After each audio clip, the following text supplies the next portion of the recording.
Hey everybody, it's Brian Ward here. I have the job of introducing a brand new episode, and it is a live, pre-recorded episode from our trip to Ontario, California, where we did Comic-Con Revolution. We did the episode Over the Edge with our good friend Livio Ramondelli, and frankly, Dre and I are both really happy that this is a pre-recorded episode because I don't know that we could necessarily get through one this week. Literally just got back from Len Wein's funeral, and I've got to tell you, I am an emotional wreck. I've known Len for 10 years now, and it was when I first was producing bonus features for the Swamp Thing, the TV series, the old USA Network series starring Dick Durock. And Len was so generous during that interview, and he and I instantly became friends. And if you get to know Len, if you ever got to know Len, you know that no matter who you were, it's not the fact that it was me. No matter who you were, you instantly became friends with Len Wein. Instantly. And he invited us to countless parties at their home over the last 10 years and gatherings. And, we would go to movie nights at our friend David Wise's house. We saw Castle of Cagliostro there together. God, the guy, I can't even express to you the loss that the world has experienced because Len is no longer with us. If you're not familiar with Len Wein, by name, I guarantee you are familiar with him through his work. An amazing comic writer. He was also an editor. He is responsible for co-creating Wolverine and Swamp Thing, Lucius Fox, Storm, Colossus, Nightcrawler. He was Alan Moore's editor on The Watchmen. He and I shared a conversation one time about how, and I realize this is going to be controversial, and frankly, I don't care, how I thought that Zack Snyder fixed some of the things that were broken about the original Watchmen comic, and Len agreed with me and said, try telling that to Alan Moore. I'm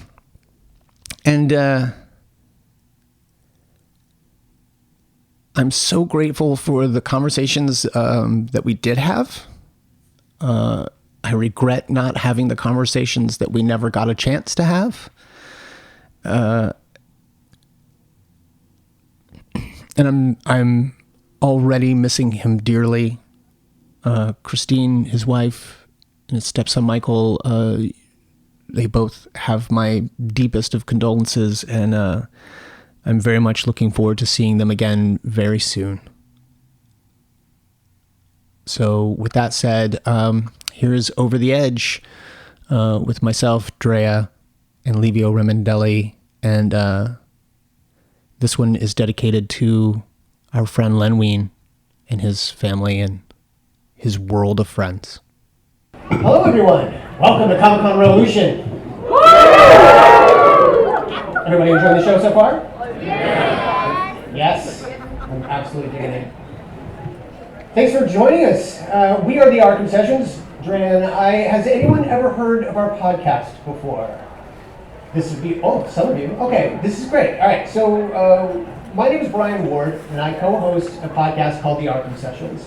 And every week-ish, we every single week, without fail.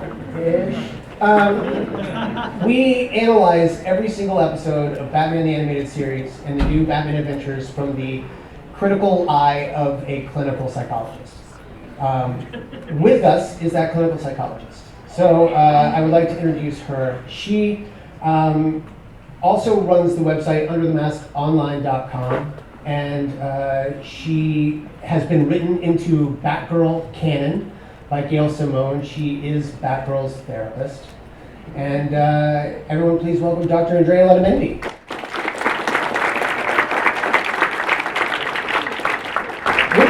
We don't normally have guests, but this one is a very special episode for us because this gentleman has been waiting probably like a year and a half, 2 years to be covering this specific episode. So we were like, okay, well, then you're coming over to watch it, and then we're all going to talk about it on Saturday. So that is why he is here. He's also an amazing comic book artist. He's done covers for Star Wars. You might know him if you're in any way familiar with IDW's Transformers. He does a lot of their work. And he just recently won Best Cover Design at the Home Media Awards for Transformers the movie. So everyone welcome Livio Ramondelli.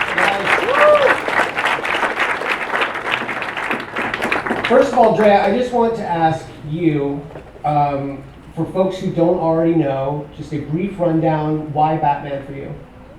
Why Batman or why Batman the Animated Series? Let's go the animated series. Let's make it more specific. Right. So, did anyone grow up watching Batman the Animated Series? You're my people. So, after school, I would watch these episodes. Batman the Animated Series was what I would consider the gateway into comic books for me.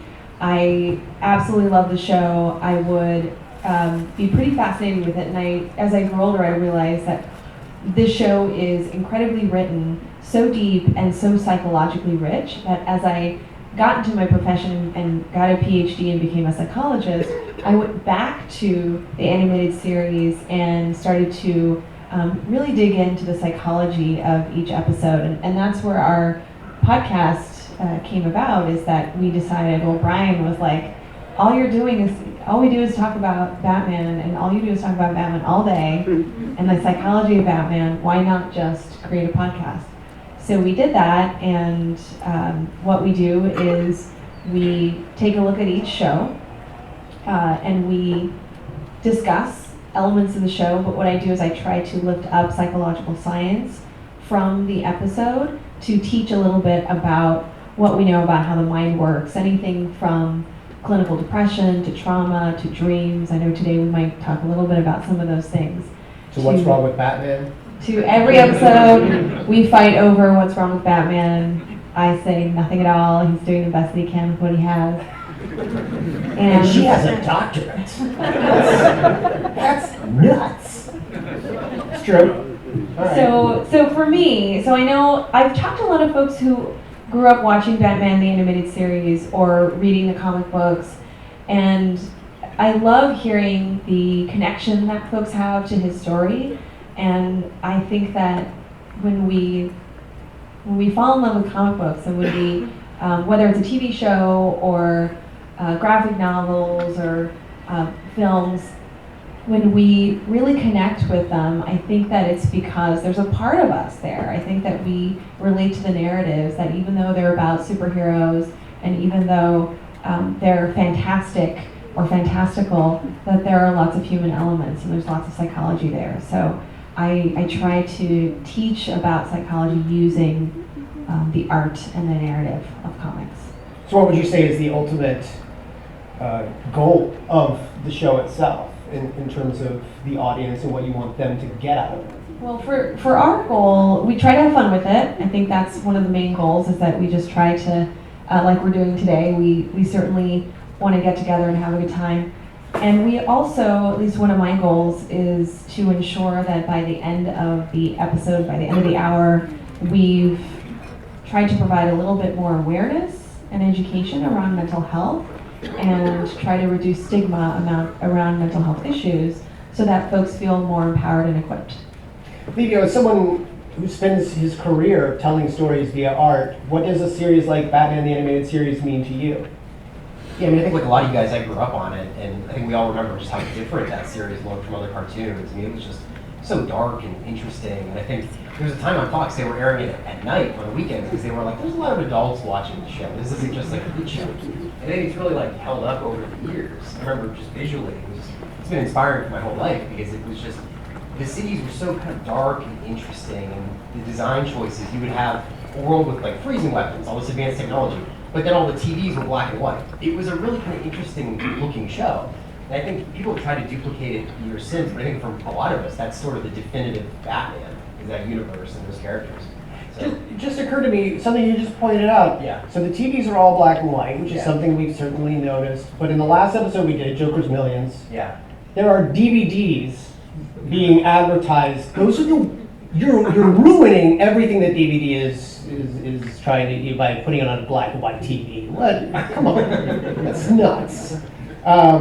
So why, without getting too spoilery yet, why the episode that we're doing today, Over the Edge?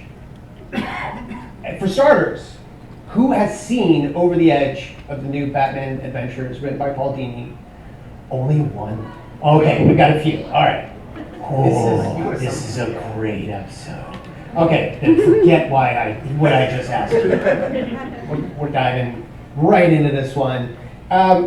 This is going to be an interesting conversation for us to have, because normally what we would do is go through the episode and talk about this. Seriously, why do you do that? Seriously, what kind of person tells another person to shoot a bazooka as a child? Things like that, and that happens in this episode. But what we're going to do for this particular episode, and there's a reason why, is we're going to sort of give you a very quick rundown of the ins and outs of what happened in this episode, Over the Edge, and then we will talk about the aftermath of that a little bit. Basically, the way that this episode starts out, Commissioner Gordon has found out who Batman is and is out for blood. Everybody the cops are all beating down the doors of Wayne Manor. They've gone into the Batcave, and they are attacking Batman and Robin. At this time, it's Tim Drake. And Commissioner Gordon is like, unleash hell. I mean, it's mass hysteria in the Batcave. We found out why a few moments later when we go back in time a little bit, and we find out that Batgirl, during they're going after Scarecrow and his horrible team. Batgirl went chasing after Scarecrow by herself and ended up on the top of a roof with him, and that's when this happened.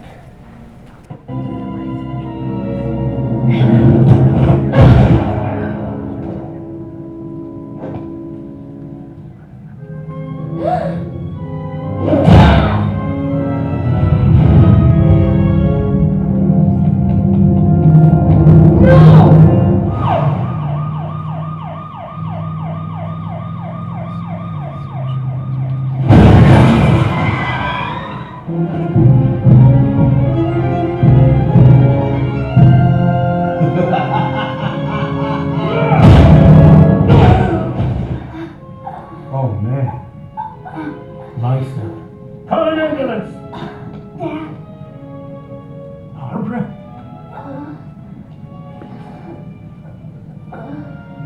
Oh my God, no!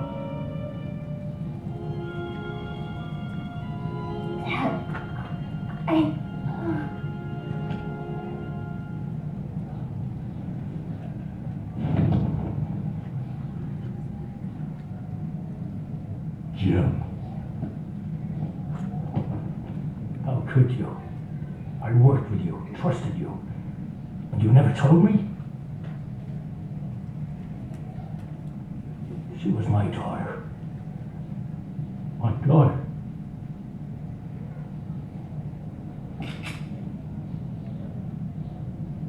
That's as far as you go, murderer. That's as far as the clip goes too, as well. But so you can see why Commissioner Gordon would suddenly decide to turn on Batman, which is something that we've always sort of wondered, why does he work with Batman anyway? And it came back to bite him. And he has gone after Batman and Robin. Turns out only 10 minutes on Barbara's computer told everything. Barbara's keeping horrible files and encryption on her computer. I don't even know. Oracle, what? So this happened. You say too adult for kids in the wee hours of the morning, Livio. Yeah. Your daughter's body laying on the windshield of your car, yeah. I don't see it. But I think you have to acknowledge, as we watch this now, I know many of you have seen this episode before, we all watched it again in preparation for the show.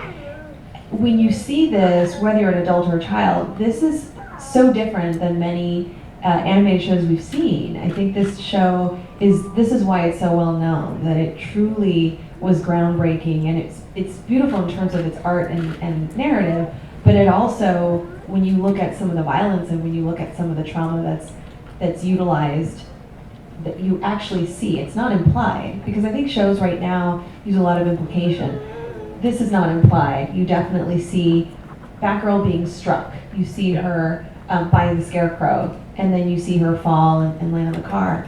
And what I appreciate about this episode is that that kind of violence isn't used for, it isn't purposeless. It's not meaningless. It's utilized for the writing. It's utilized for storytelling that allows us to kind of follow, as we learn what's going on, why this tragedy is so impactful for many people. So while I think that certainly the violence is as audience members, like as we see this, it can impact us, I also think that when it's utilized for storytelling in a way that can teach us some important lessons, I think it's utilized well. And I should say that at that moment, it's revealed that, for all intents and purposes, Barbara Gordon is dead. She's presumed dead. They cover her up with his coat. Nothing good is happening after that. I'll show you another brief clip. And these are a little longer than we would normally play, but because of the episode and the context that these clips have, we decided to play them a little longer. But Good. I want to finish this it is the end of the slowly. episode. I want him alive. Alive to run away in Arkham, surrounded by the monsters he's created. Poetic, but no.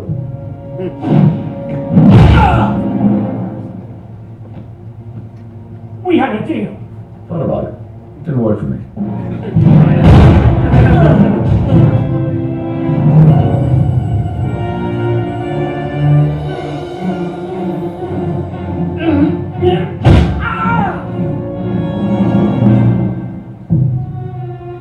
Please, give your dear Barbara a kiss from me.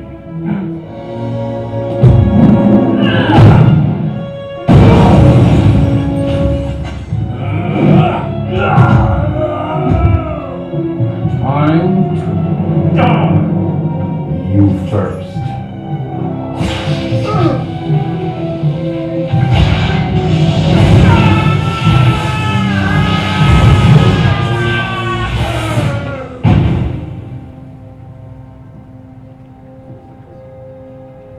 Please, Jim. For Barbara.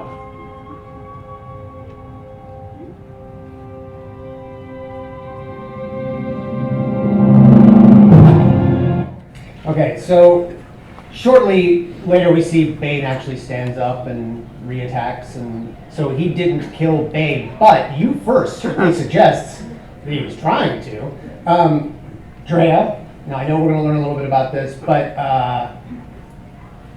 in order to kill Bane, he left an old man hanging by one arm on the building. You stay there, Jim. He did what he had to do. Let me take care of this first. He's okay. He's Batman. I think he has an assessment of all the risks, and he has to take action. What we know when we're under stress is that we're not all, like all of our cognitive abilities are not all intact. So in non-Vulcan English, that means that when we're stressed out, we can't think clearly. We just act. And so I think that Batman is certainly more skillful in being able to respond quickly, and this is his life, so he can certainly utilize many of his abilities, but when he makes certain decisions, I don't think we can put too much blame on who he's saving first, and in this scenario, it worked out okay, right? So he did the best that he could. Only by technical. So when you say he can't put in priority who he's saving first, there's only one person to save in that moment. He's an elderly man hanging from a building with one arm. But we find out, it's true, Jim somehow manages to keep, not even his dominant hand either. It turns out, shortly after this, we find out that Barbara has been in a coma, and she had actually been gassed by the Scarecrow. And all of the episode that we've seen is her worst nightmare. And it's all about the fact that she's never told her father that she's Batgirl. And she decides to remedy that at the very end of the episode. We'll show you. Dad, have a seat. Uh-oh. This is important. It won't be easy for you to hear, but it's about a job I took on recently. Barbara, please. Sweetheart, you're capable of making your own decisions. You don't need me to approve or even acknowledge them. And in this case, I can't. All you need to know is I love you. All of you. And that is all I have to say on the subject. Daddy.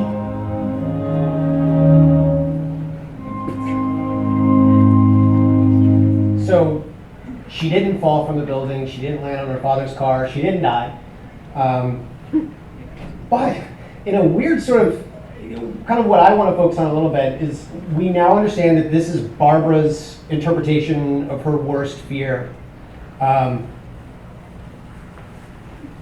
Everything crumbles in Gotham City the moment she dies. She thinks kind of highly of herself, I think. It's like, oh, my relationship, or Batman's relationship with my father, over. Batman's career as a crime fighter, over. All of it, like, I'm like, wow, that's your worst fear. Okay. Drea, you certainly had a lot to unwrap when it came to Barbara here. So what's interesting is that, and I just want to clarify that when she was gassed by the Scarecrow, she wasn't physically assaulted, right? So she's not experiencing head trauma. We see her in a hospital bed, and she's recovering. So there is an assumption that she's been through physical and emotional trauma. But my understanding is that it's not as if some of the dream was related to any kind of some kind of like traumatic brain injury. This is psychologically impactful. So when we think about her dream and the entirety of this episode being essentially a stress dream about what would ultimately happen to Batman, I felt like that was very interesting.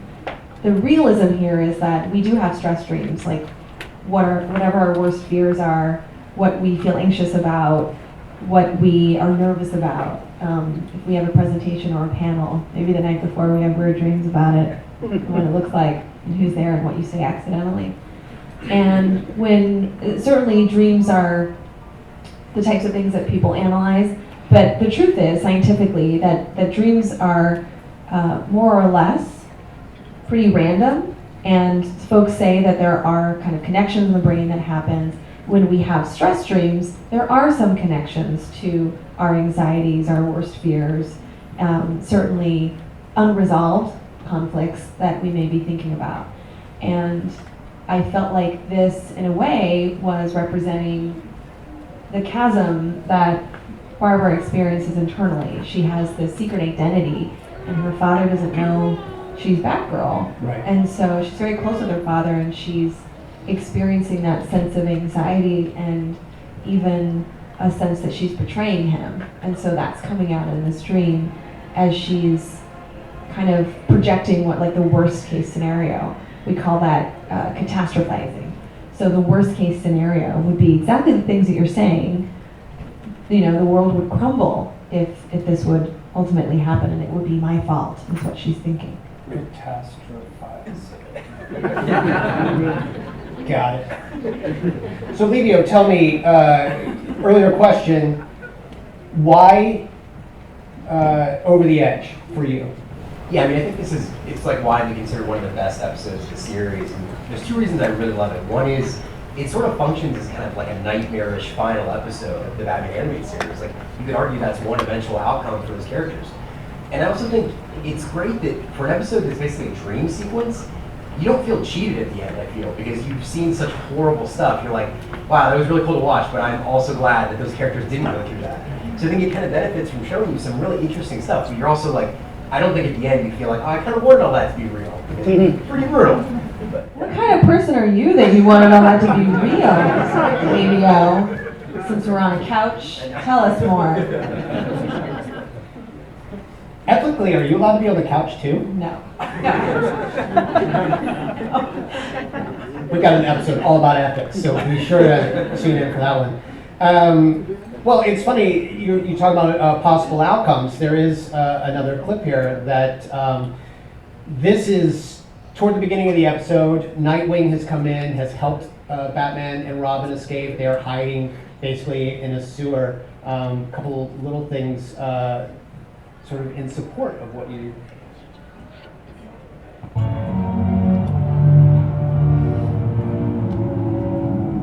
never thought it would end this way. For us or for Barbara. I still don't know everything that happened. I'll never forget. I can see it as clearly as my parents' murder. Again, I have to point out, Barbara's imagining this. Oh, she's dreaming this. Yes, well, she sees that, her death, as important as his parents.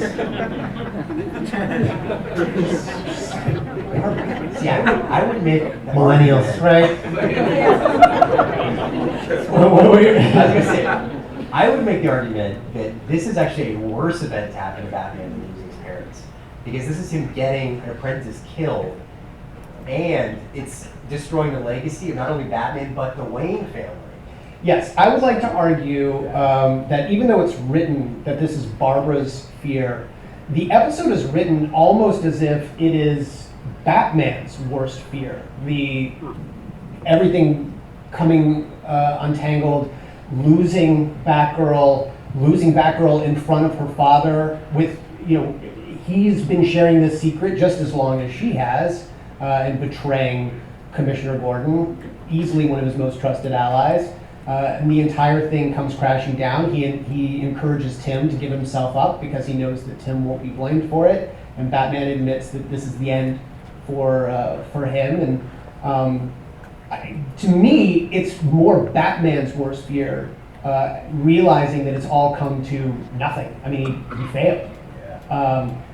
Drea, you pointed out earlier today as we were getting here that it might not be Batman's worst fear, it could be interpreted as someone else's.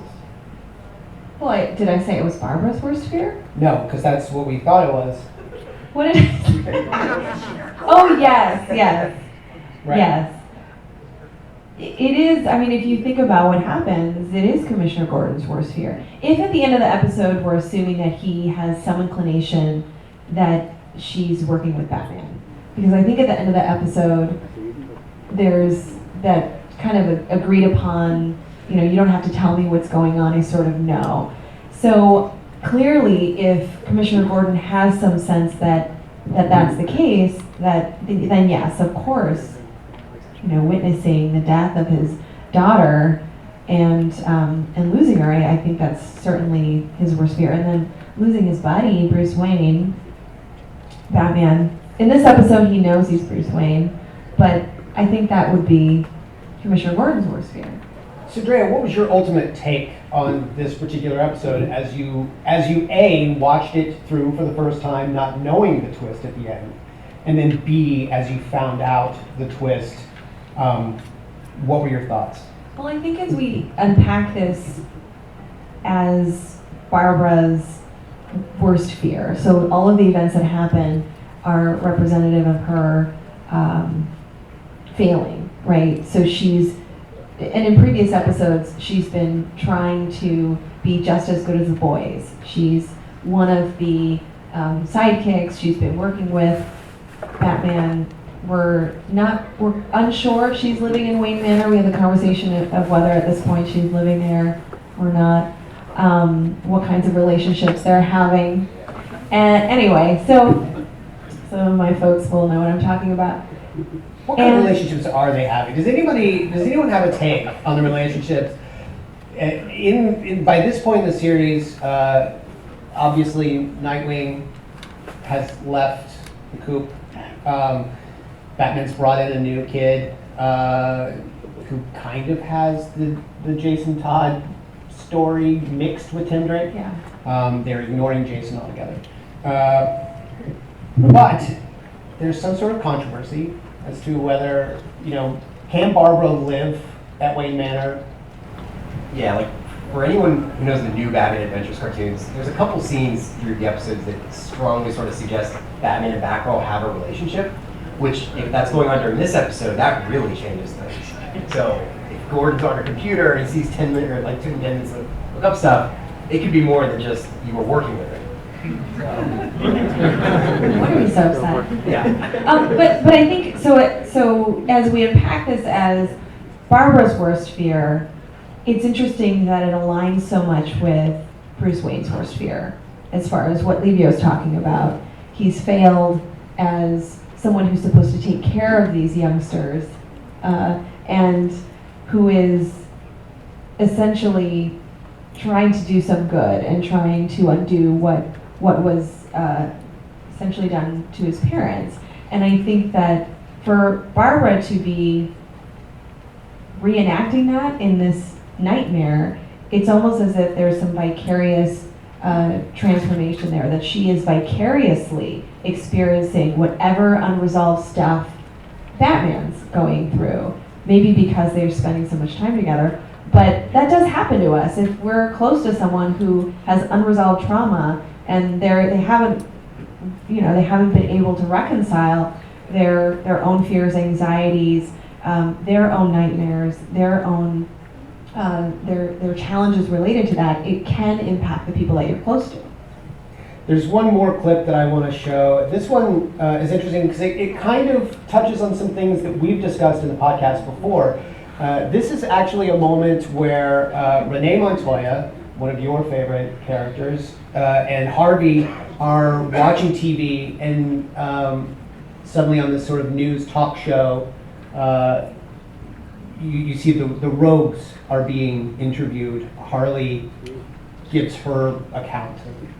I have such horrible dreams. Every night there's a gigantic black figure chasing me, his eyes blazing like fire. I try to run, but there's no escape. He grabs me and...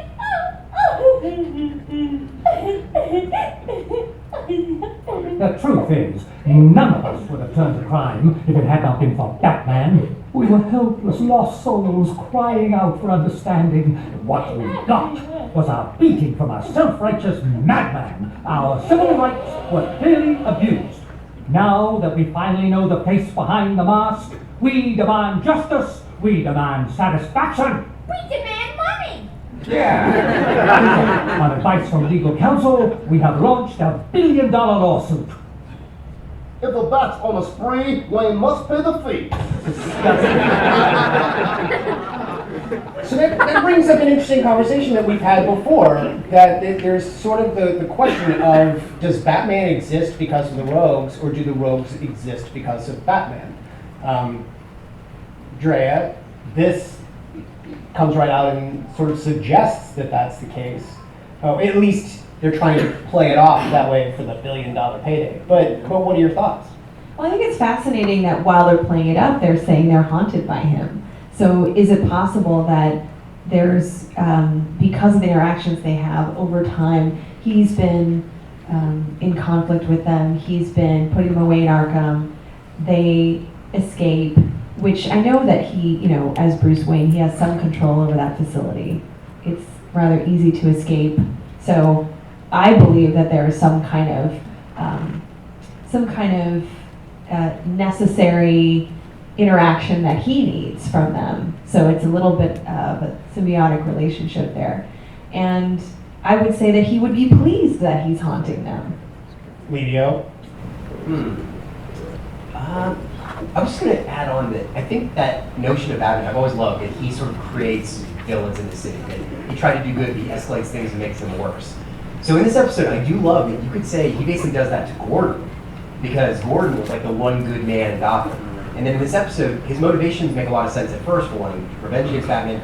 But there's a scene where you see him carrying his daughter's casket, and then he sees Batman on a roof and immediately takes off toward Batman. So he abandons his daughter's body. And not only that, but the entire funeral, the procession was all a trap for Batman. Yeah, totally. Yeah. So you can already, he sort of corrupted the last good person in that city, really.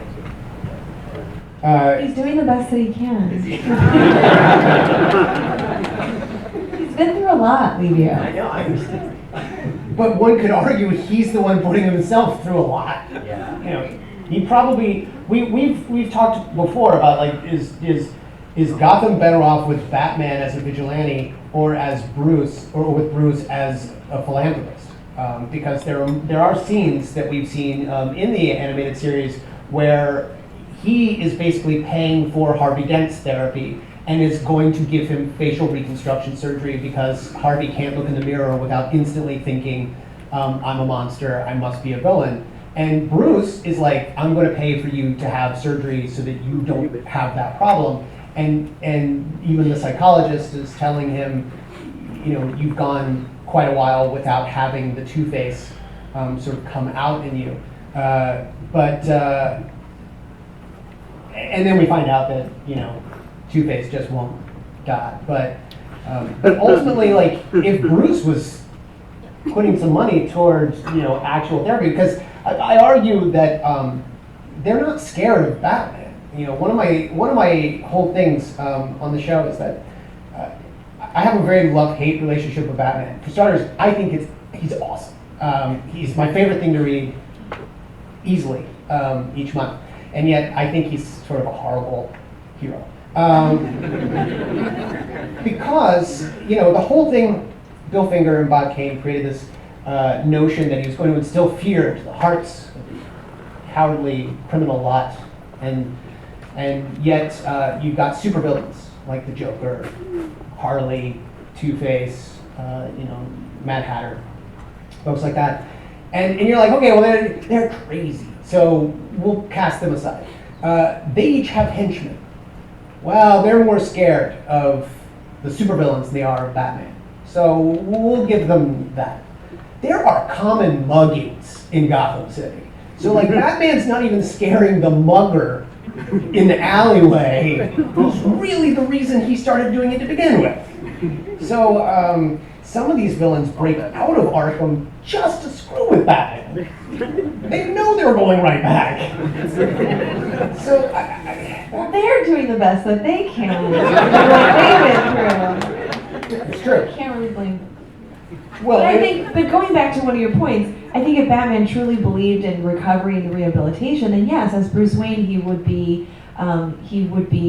empowered to create facilities where folks would get treatment. There would be interventions available for them. There would be reconstructive surgery. There would be therapy, psychiatry. There would be all sorts of different resources that would really help these folks. But I think when we see that he's hiding out in a tree during broad daylight with binoculars, watching Poison Ivy, waiting for her to make a misstep, there are clearly beliefs that he has that rehabilitation is not possible for some people, and so he needs to be out there taking care of those certain types of villains so that everyone is safe. And he believes that he's the only one who can do it. Yes. But he keeps recruiting the kids to help him. And you said it earlier on too. The relationship that he has with these heroes, or the villains, it keeps him going. Like he almost needs Batman to keep going. And I think that's something that's certainly relatable as far as all of us knowing that this guy's experienced childhood trauma, probably one of the worst things anyone can imagine happening to someone. They're a child and they lose their parents. I would consider that one of the most horrific things to experience, and is certainly considered by psychologists as a traumatic event. And yet he's putting himself into relationships and situations that doesn't really allow him to move past that and to reconcile those feelings and those the results of that trauma. And we all do that. It's re-traumatization. We sort of go to what we know and we reenact some of those bad experiences that we've had, those bad relationships, those unreconciled traumas, because we're just trying to integrate them into a healthy response, something that can work. Because certainly the memory of losing your parents, that's not going to work in your brain. That's always going to be difficult to process. But if for some reason you can beat the crap out of some villain and have that be painful emotionally in a different way, maybe that's a way to begin to integrate past trauma. Or if you work with Barbara or Tim or Dick, if you're trying to build a relationship there, but keep them kind of at bay and make sure that they're not too close to you. That's another way that perhaps he's trying to reconcile this trauma of losing somebody, but he's also fearing that he might experience another loss.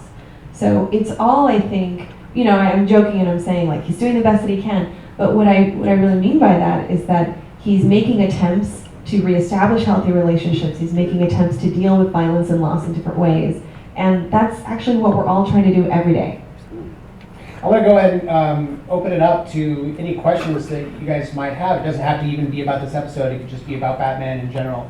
I saw your hand first, sir. I always wanted to see Batman kind of like settle down, have like kids of his own, and see how he would deal with keeping his secret from his family. Do you ever think that that will be put in an episode or movie or anything like that?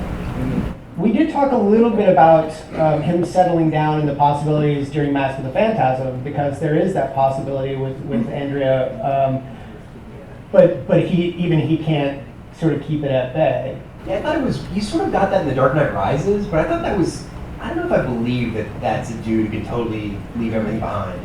Like, you're gonna fight crime that hard and then just totally not have it on your mind later. Like, how many hardcore workaholics do you know that would just leave their entire career behind?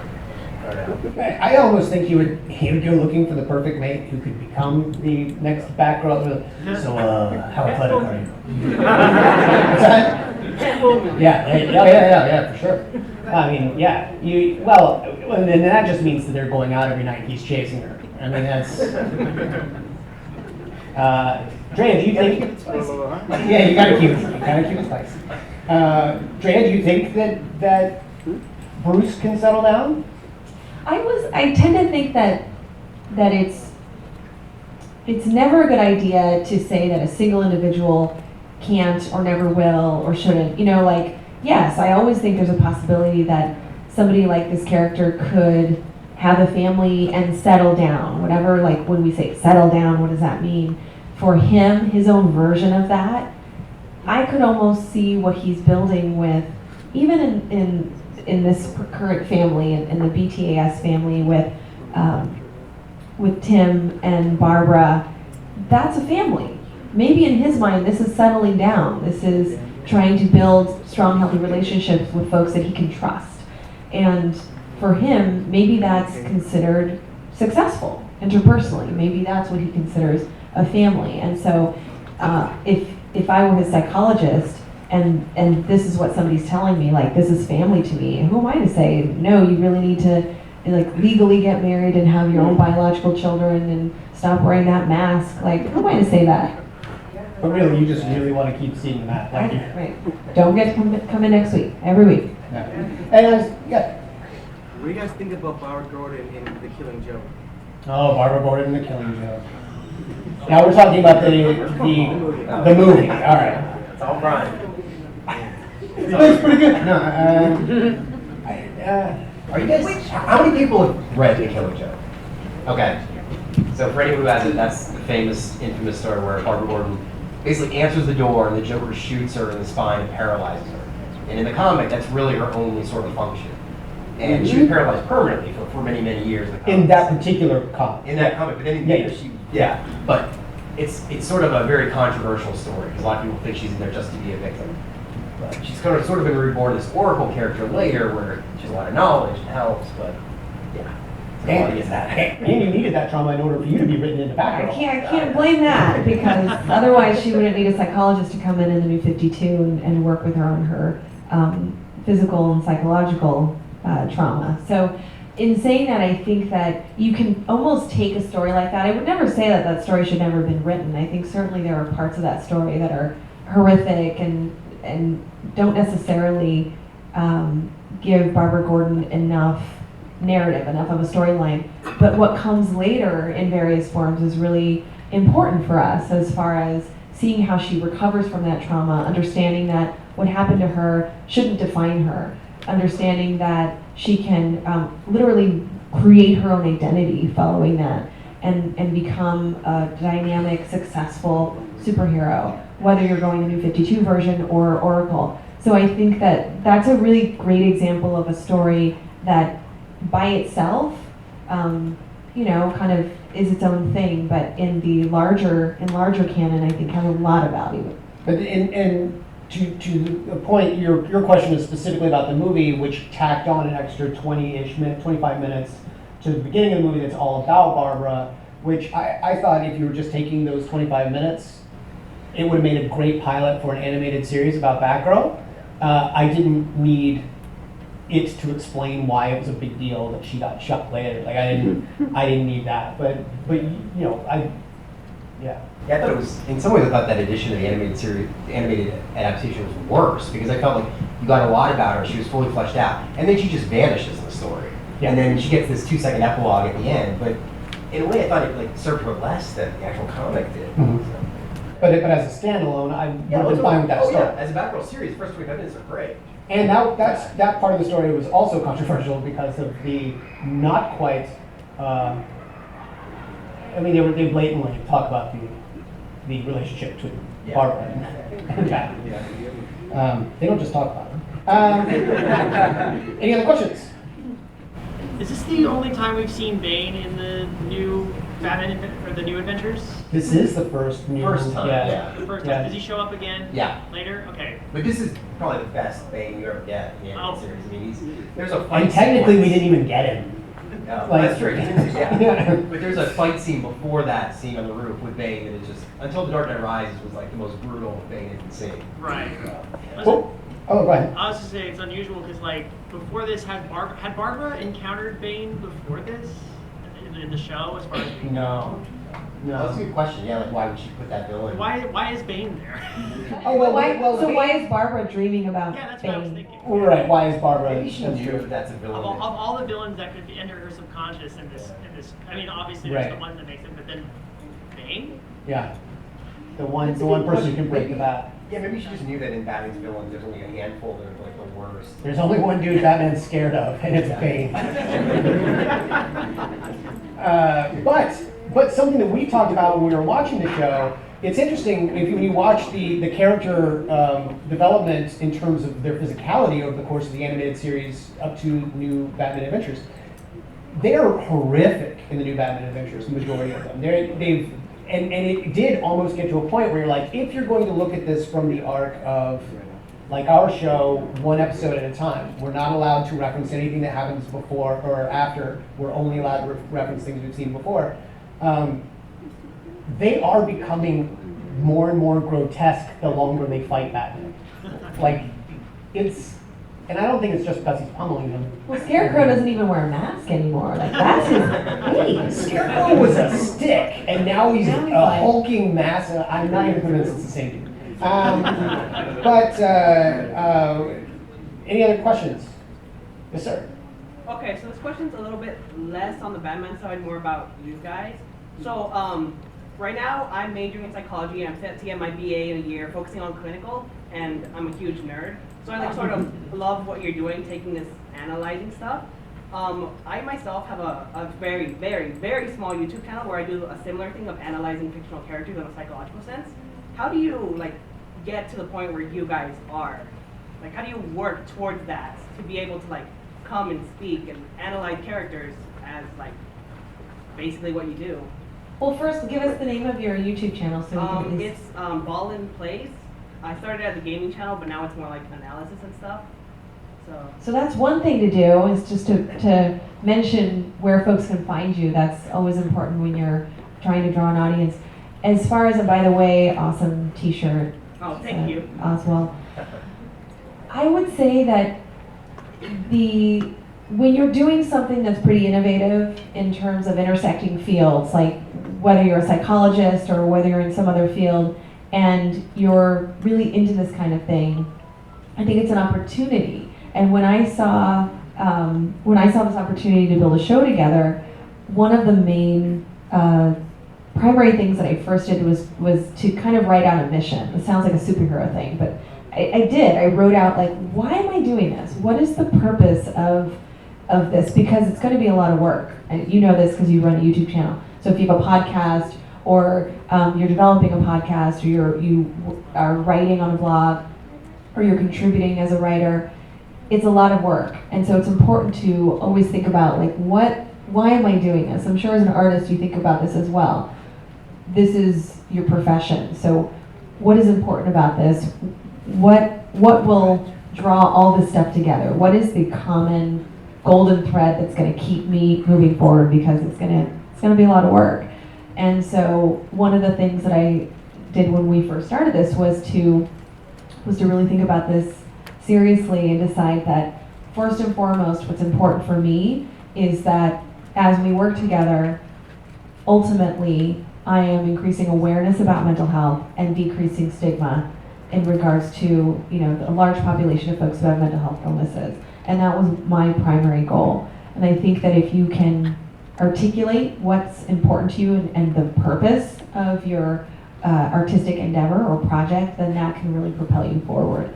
Practically speaking, then, there are a bunch of things that are important to do, like to network, to come to comic conventions, to really strike conversations. I actually met Livio at was it Long Beach Comic Con? And so just striking conversations with folks and realizing you might have similar backgrounds or similar interests, and then just networking that way. Brian, do you have anything to add? Well, I would say that one of the great things that we've learned is that just by submitting your panel, I mean, we found that a number of conventions love intellectual conversations about anything. So, it's an opportunity to be more than just, who would win in a fight against, from the Hulk and Iron Man? I mean, it's like, we've seen it several times, but let's talk about something. So a lot of conventions will give you that opportunity, so pitch it for sure. Guys, we're running out of time, so I just want to give you an opportunity to tell people where they can find you online. Livio. Yeah, you can find me on Instagram, Livio Ramondelli, lots of Star Wars, Transformers art, picture that Mr. Freeze.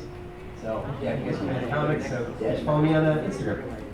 Drea? So you can interact with me on Twitter at Arkham Asylum Doc is my Twitter handle. I'm on Instagram, Arkham Asylum Doc.